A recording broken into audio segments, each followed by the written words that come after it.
Fix deposit में भी क्या रिस्क होता है? आपके मन में आएगा फिक्स डिपॉजिट और रिस्क कैसा?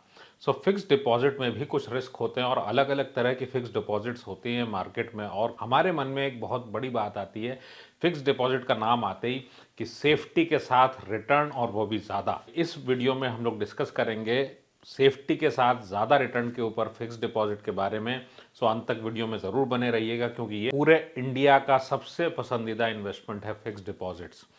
जितना पैसा म्यूचुअल फंड्स में होता है, जितना पैसा पीएफ में होता है, उससे बहुत ज़्यादा पैसा आपका होता है फिक्स डिपॉजिट के अंदर, और पूरी ज़िंदगी में हम सबसे ज़्यादा इस्तेमाल इसी को करते हैं। तो क्या है इसके रिस्क, क्या हैं इसके फ़ायदे, हम डिटेल में डिस्कस करेंगे इसके बारे में। पेन ऑन पेपर लेके आप इसको नोट भी कर सकते हैं अपने लिए, वीडियो को सेव कर लीजिएगा और ये वीडियो आपके बार बार काम आ सकती है, सो इसको ज़रूर देखिएगा। हाय, मैं हूं Viplav Majumdar, founder of Plan Your World Training Academy. Plan Your World को हमने स्टार्ट ही इसलिए किया है ताकि आप अपने फाइनेंशियल एडवाइज़र बन सकें और आपके पास स्ट्रैटेजी होगी कि आप सबसे सेफ इन्वेस्टमेंट करके रिटर्न बनाएं और आप अपनी वेल्थ क्रिएट कर दें। आपकी लाइफ में आपके अलावा कोई और आपका एडवाइज़र हो ही नहीं सकता। इस बात को एकदम गांठ बांध लें और बिल्कुल ये बात क्लियर कर लें कि आप जब सेव करते हो तो इन्वेस्टमेंट का ध्यान भी आप ही को रखना पड़ेगा। कोई भी दूसरा करेगा तो वो सिर्फ अपना हित पहले देखेगा, आपका हित बाद में। और कोई भी डेटा आप जब शेयर करते हो उससे पहले अगर आप पढ़ाई कर लो तो आपको ज़्यादा अच्छा क्लैरिटी आएगी कि आप अपने इन्वेस्टमेंट को कैसे मैनेज कर सकते हैं। क्योंकि जितने समय आपके पास है, आज की उम्र से 60 की उम्र तक जो भी आपके पास जितने भी साल हैं, इन्हीं सालों में सेविंग करके, इन्वेस्टमेंट करके आप अपनी फाइनेंशियल फ्रीडम को बना पाएंगे। फिक्स डिपॉजिट की अगर बात करें हम लोग, तो फिक्स डिपॉजिट के अंदर में कितने तरह के हमारे रिस्क होते हैं और क्या हमारी वेल्थ फिक्स डिपॉजिट की वजह से खराब हो सकती है? बिल्कुल हो सकती है, क्योंकि सबसे ज़्यादा भरोसा हमें इसी के ऊपर होता है। तो एक एक करके हम इसके ऊपर बात कर लेते हैं कि क्या क्या पॉइंट्स हैं। फिक्स डिपॉजिट होता क्या है?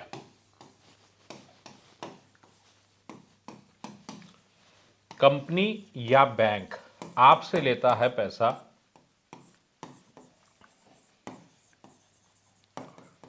ये अपने बिजनेस में इसको यूज़ करते हैं, चाहे वो आगे लोन पे दे दें या वो अपने बिजनेस में यूज़ करें, बट ये आपको एक गारंटीड रिटर्न देते हैं। मान लीजिए इन्होंने कहा कि ये आपको 7% का रिटर्न देंगे, ये एकदम निश्चित है कि ये आपको 7% का इंटरेस्ट देंगे। ये गारंटी किस तरीके का एक वर्ड है? गारंटी का मतलब आपके लिए जीवन में क्या है, इसको ज़रूर ध्यान में रखें। वो कंपनी या बैंक जिसमें आपने पैसा लगाया है, अगर वो स्टेबल है तो आपको ये पैसा मिल जाएगा। आप कहेंगे ये क्या बात हुई भला कि स्टेबल है का मतलब क्या है? देखिए, दो तरह का निवेश होता है। एक, उसने कहा कि मैं आपके लिए एक बिजनेस में पैसा लगाऊंगा, इक्विटी मार्केट जैसा, म्यूचुअल फंड जैसा, जैसा जैसा बाजार होगा उस तरह से रिटर्न आएगा। लेकिन यहाँ पे क्या है, आपने 7% पे लिया है, वो बिजनेस में चाहे जितना कमाएं या नुकसान करें, अगर उनकी स्थिति सही है तो वो आपको 7% के हिसाब से ब्याज और मूलधन वापस दे देंगे। मान लीजिए 1 लाख रुपए लगाए हैं तो 1,07,000 रुपए आपको वो दे देंगे। अब मुद्दा यह आता है कि हमने एक वर्ड यूज किया कि अगर उनकी स्थिति स्टेबल है तो क्या मतलब है? अगर उन्होंने ही डिफॉल्ट कर गया, अगर वो कंपनी ही बंद हो गई तो आपका पैसा नहीं मिलने वाला। आपके मन में बात आएगी, कहीं पे कंपनी का पैसा होगा, एसेट्स होगा, सेल होगा, फिर मिलेगा तो मिलेगा, नहीं तो नहीं मिलेगा। आज तक कितनी कंपनियों का इंडिया में मिला है वो आप चेक कर सकते हैं, इतिहास गवाह है अपने सामने। आप उसको चेक कर सकते हैं। इस वीडियो में हम उसको कवर नहीं करेंगे, but this is known as default risk. ये क्या होता है? बड़ी बड़ी बैंकें इंडिया में फेल हुई। हमारे सेशन में, हमारे प्लेटफॉर्म पे एक सज्जन ने पढ़ाई की, पूना से ज्वाइन किया था। उन्होंने सिंपल एक बात कही कि उनकी पूरे जीवन की गाड़ी कमाई लगभग 1.25 करोड़ रुपया पूना के एक बैंक में था, अचानक वो बैंक बंद कर दिया गया, उनको 1 रुपया नहीं मिला। सिंपल है एकदम कि जब आप एफडी की बात करें या किसी भी चीज़ की बात करें, हर एक के अंदर में एक रिस्क होता है। इस रिस्क को हमको समझने की बहुत ज़्यादा ज़रूरत है। आप अगर स्टेबल मान के चलें अभी के हिसाब से, तो सिर्फ आप ये मान लें कि एसबीआई में अगर आपने 7% का लगाया है तो this is a stable bank, और यहाँ पे अप टू 5 लाख रुपीज आपका सेफ है। 5 लाख रुपए पर पैन नंबर इसका इंश्योरेंस है। अगर बैंक डूब जाती है आपको ये मिलेगा। लेकिन अगर हम बिजनेस बाजार की बात करें तो स्टेट बैंक अपने आप में एक सुरक्षित बैंक है, यहाँ पे आपका पैसा सुरक्षित मान सकते हैं आप। डिफॉल्ट रिस्क होता क्या है कि कंपनी दे ही नहीं पाई। जैसे जैसे आप रिटर्न बढ़ाते जाएंगे, इसका क्या मतलब होता है, क्योंकि मार्केट में बहुत सारे ऐसे फ्री म्यूचुअल फंड के ऐप आते हैं जो कि एफडी सेल भी करते हैं। अब आप अगर देखोगे कि कोई आपको 12% दे रहा है, कोई आपको 13% दे रहा है, तो पैसा हो क्या रहा है, उस पैसे का यूज क्या है? वो पैसा लगता है आपका बिजनेस में। अब कोई अगर पैसा लगा रहा है बिजनेस में, आपसे 12% पे उसने पैसा उठाया, इसका मतलब क्या है कि बीच में ब्रोकरेज भी देगा, कॉस्ट ऑफ एक्विजिशन बोलते हैं इसको, तो कुल मिला के वो बाजार में 20% तो बांट रहा है। अब 100 रुपए उसके पास आए, 100 रुपए में से 20 रुपए कट गए और इसके पास में लगभग 80 रुपए ही पहुंचे, या कोई एफिशिएंट कंपनी है 90 रुपए ही पहुंचे उसके पास। तो ये कंपनी अगर 90 रुपए आए हैं और इनको देना है 90 रुपीज आने के बाद 107 रुपए, तो ये आपको कहां से देंगे? क्योंकि ये पूरा पूरा बिजनेस का ही रिस्क है। और अगर आप ऐसा इन्वेस्टमेंट करते हैं तो डिफॉल्ट रिस्क बहुत ज़्यादा हो जाता है कि कंपनी की हालत ठीक नहीं रही और कंपनी ही डूब गई। और अगर आपको ज़्यादा रिटर्न चाहिए होता है तो याद रखिएगा, इक्विटी मार्केट का रिटर्न वहाँ पे आपके लिए ज़्यादा सुरक्षित है अगर आप टाइम के साथ इन्वेस्ट करते हैं। तो जब सेफ्टी के साथ बात करते हैं एफडी की, तो वहाँ पे एक रिस्क कौन सा आता है जिसको हम लोग बोलते हैं कि आपकी लूजिंग परचेजिंग पावर।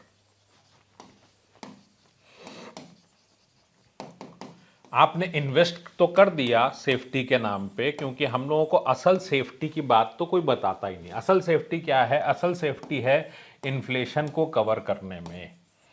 मैं इसको इस तरह से लेता हूं कि कई सालों पहले दादी नानी से समझा हम लोगों ने सुना है कि 5 रुपए पसेरी देशी घी मिलता था। मान लीजिए वो 5 रुपए का एफडी कर दिया जाता।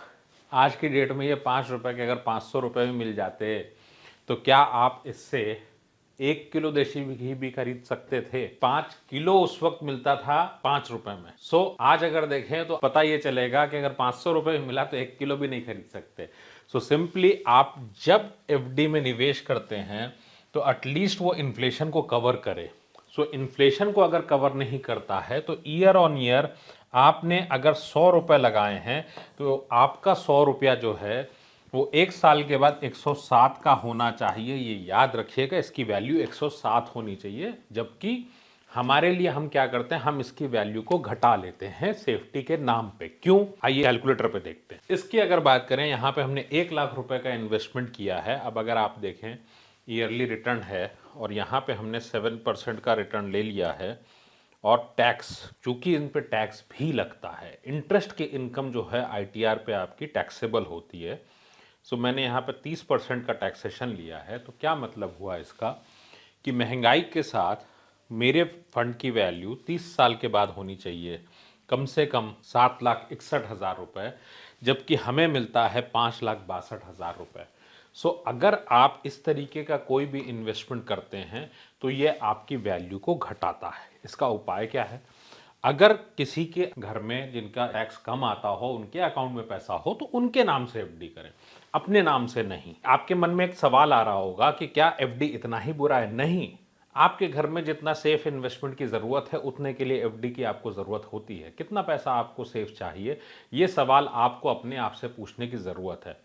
सेफ्टी के नाम पे जब हम लोग बात करते हैं कि मेरा बहुत बड़ा पैसा सेफ्टी पे हो, तो असल में हमारा पैसा घट रहा होता है। आपको लेना होता है इन्फॉर्म्ड डिसीजन, आपको लेना होता है कैलकुलेटेड रिस्क। कैलकुलेटेड रिस्क क्या है? 7% का इन्फ्लेशन है, आप इसको मान के चलें तो आपको कम से कम 8 से 9% का रिटर्न चाहिए टोटल पोर्टफोलियो में, टोटल आपके लाइफ में।